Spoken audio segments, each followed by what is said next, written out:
दोस्तों, आपका बहुत बहुत स्वागत है हमारे चैनल मधुलोक कथा में।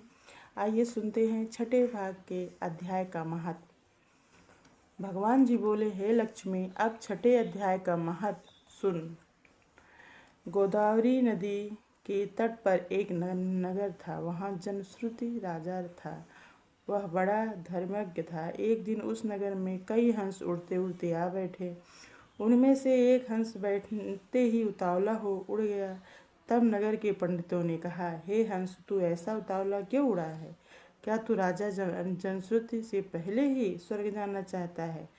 तब उन पक्षियों में जो सरदार था उसने कहा, इस राजा से भी बढ़कर एक रैयक मुनि श्रेष्ठ हैं। वह वैकुंठ का अधिकारी होंगे। वैकुंठ लोक स्वर्ग से भी ऊंचा है। जब यह वार्ता राजा ने सुनी तब मन में विचार किया कि मेरे से उसका पुण्य अधिक होगा जिसकी यह हंस स्तुत करते हैं। यह विचार कर राजा ने कहा कि चलकर उसके दर्शन करना चाहिए।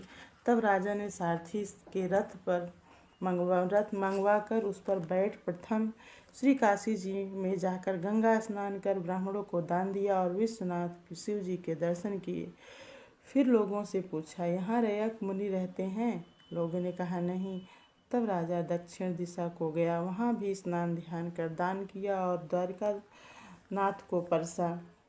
फिर लोगों से पूछा, यहाँ कोई रैयक मुनि रहते हैं? लोगों ने कहा, नहीं। तब राजा पश्चिम दिशा को गया।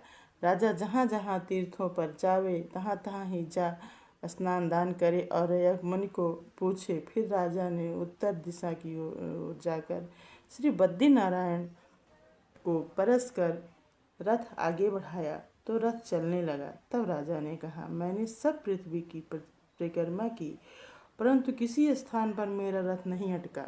यहाँ पर अटका है। इससे प्रतीत होता है कि यहाँ अवश्य ही कोई ऐसी पुण्य आत्मा रहती है जिसके तेज से मेरा रथ नहीं चलता।